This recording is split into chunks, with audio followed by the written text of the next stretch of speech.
हमारे commissioner of police Brajesh Kumar Jha sir और additional CP sir Mahendra Bagdiya sir की सूचना के बाद ट्रैफिक पुलिस ने एक जुम्बेश चालू की, जिसमें मॉडिफाइड साइलेंसर्स को के अगेंस्ट में हमने केसेस किए हैं। तो उसमें हमने 350 बाइक डिटेन की और आरटीओ और अपनी कंपनी के जो मैनेजर्स हैं उनके अभिप्राय के बाद और कोर्ट के ऑर्डर के बाद आज इनका हम नाश करने जा रहे हैं और ये नाश हमारा जो है वो चालू है। 350 कुछ साइलेंसर्स हैं और उनकी जो एस्टिमेट कीमत होगी, अगर पुराने और नए जो हैं उसका रफली 2000 भी अगर माने तो 7 लाख कुछ एस्टिमेट कीमत होगी।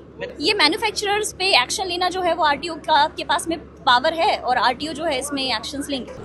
जी जरूर, ચોક્કસ આપને જણાવી દઉં એ બાબતે કે મોટર વ્હીકલ કાયદા અને રૂલ્સ મુજબ વાહનની નોંધણી થતી હોય છે। જ્યારે કંપની દ્વારા જે બનાવેલું વાહન હોય છે એની અંદર બહારની કોઈ પણ પ્રકારની એસેસરી જે મોટર વ્હીકલ કાયદાનો ભંગ કરતી હોય એ આપણે લગાવી શકતા નથી। આવી જો એસેસરી લગાવી હોય અને જાહેર જનતાને એના અવાજના ઘોંઘાટના કારણે નુકસાન થતું હોય તો તેની ઉપર દંડનીય કાર્યવાહી મોટર વ્હીકલ કાયદા મુજબ કરવામાં આવતી હોય છે।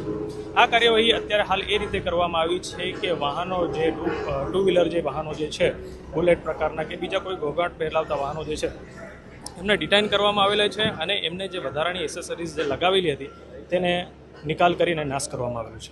જે જરૂર ચોક્કસ એ બાબતે આપને જણાવી દઉં કે જે પણ વેચાણ કરતા વેપારીઓ છે કે કોઈ પણ પ્રકારના આ પ્રકારના બિઝનેસ કરતા હોય છે તેમના પણ પોલીસ દ્વારા એના ઉપર કાર્યવાહી કરવામાં આવશે। જી જરૂર, એ બાબતે હું આપને જણાવું કે મોટર વ્હીકલ કાયદો એ બધાના માટે સરખો છે।